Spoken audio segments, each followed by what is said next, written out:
Chapter 4, Behavioral Genetics. Although Charles Darwin are interested in hereditary factors in relation to behavior, scientific in this field is another grandson of another Darwin.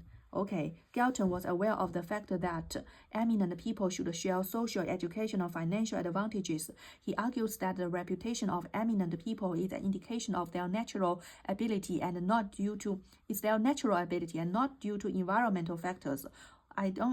To support his argument, Galton, but I think if you live in a too bad environment, I think environmental condition must be not too low, just upon a normal high length, and after that you can develop yourself. Devoted considerable effort to improving the means of assessing mental characteristics. He developed procedures for measuring smell, single genes, and behavior. Behavior traits under the control of single genes can provide a clear demonstration of genetic analysis of behavior. A classic example is study of mating success in the fruit fly. She crosses a sex-linked yellow mutant with 7 generations. This ensured that the wild stock was genetically similar to the yellow stock. Carried out an elegant genetic analysis of the nest cleaning behavior of honeybees.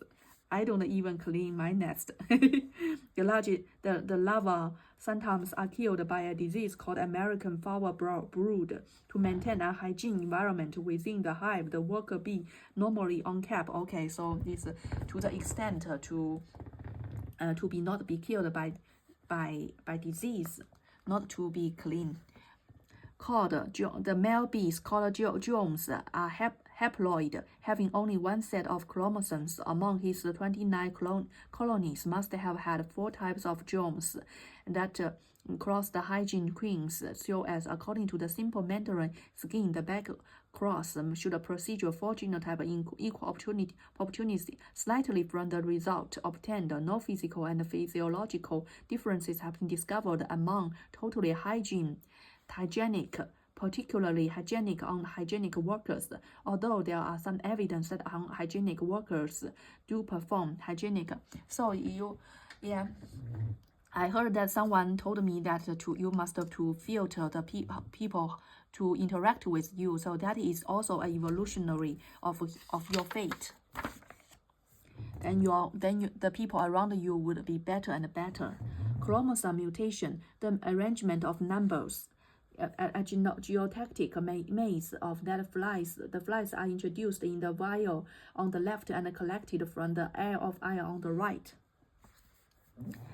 They investigated the tendency of to move forward and to away from the move toward or away from the direction of gravity. The behavioral response is tested in a vertical plastic maze, through which the flies are attracted by the odor of food. Backwards movement is discouraged by cone-shaped funnels at the junction in the maze.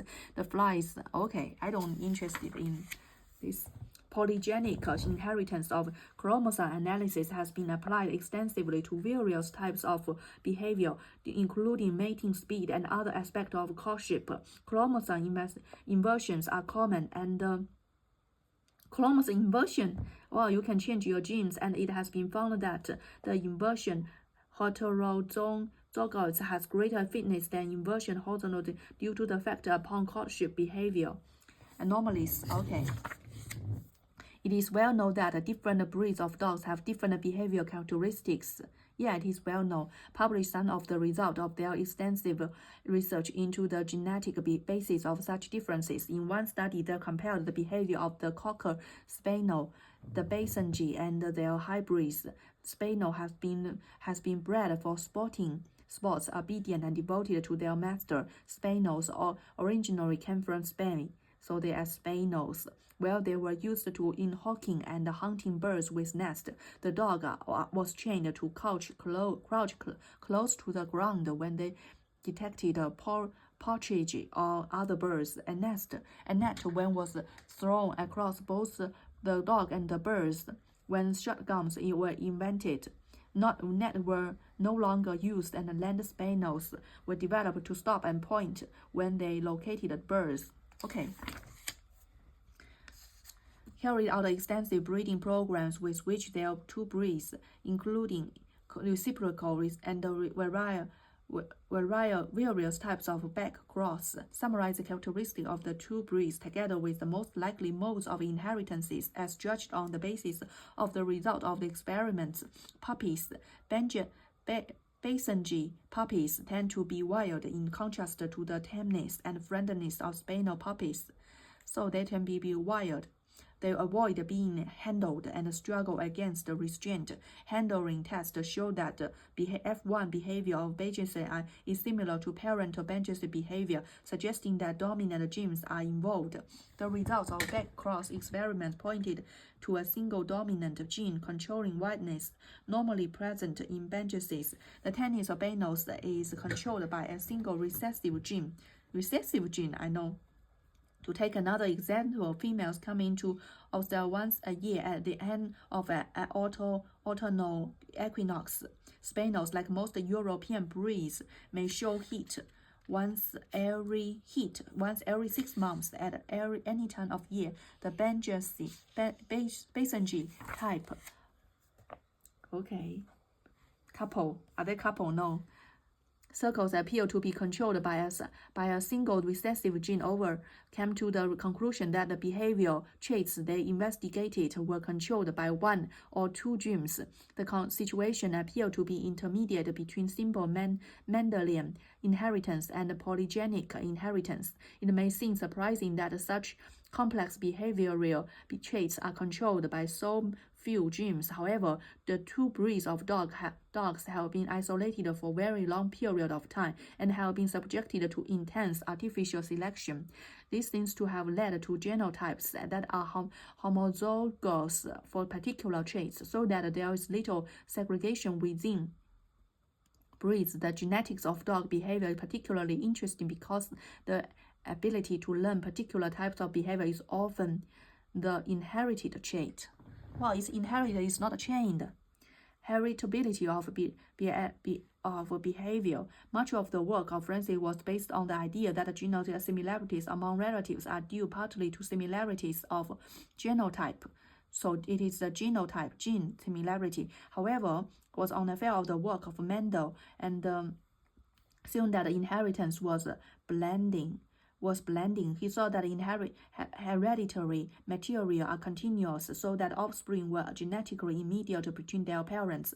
On the basis of such assumptions, he pioneered the technique of using correlations among relatives as a means of estimating heritability. In 1918, Fisher published a paper that showed that it was possible to predict the correlations to be expected among relatives on the basis of Mendelian theory. Although Mendel's work has been brought to public attention in 19,000, that has been applied only to discontinuous traits. Okay, the concept of heritability was first defined as a fraction of the observed variance, which was caused by differences in heredity. In other words, here we examine a particular trait, such as body weight.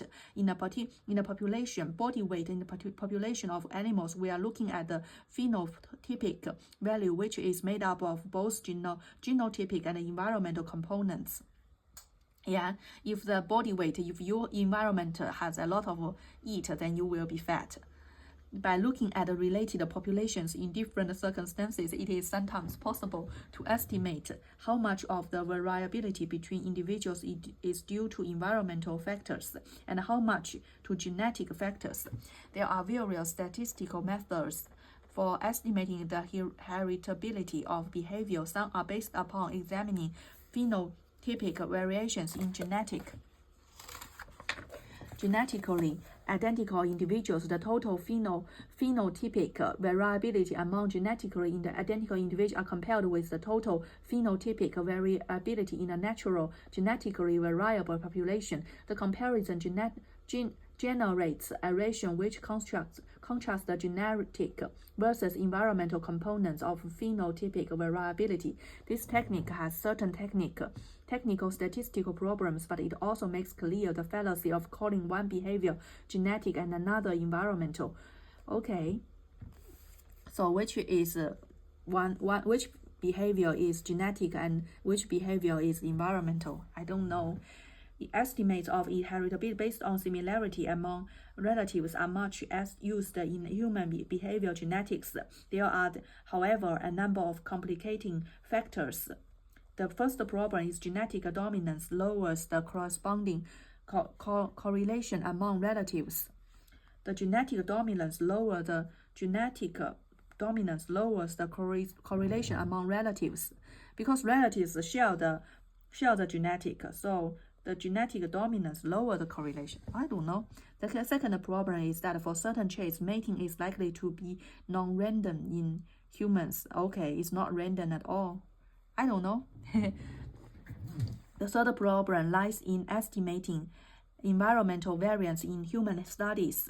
In estimating environmental variance in human studies, environmental conditions cannot be controlled as they can in some animal studies.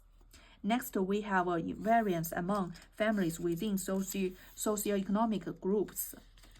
Okay, a family, so the animals can have economic, they don't have money. We then have the variance among the cultural inheritance may give rise to correlations among relatives that are difficult to distinguish from those due to genetic factors. Cultural transmission from one parent to child is confronted with biological inheritance to a considerable extent.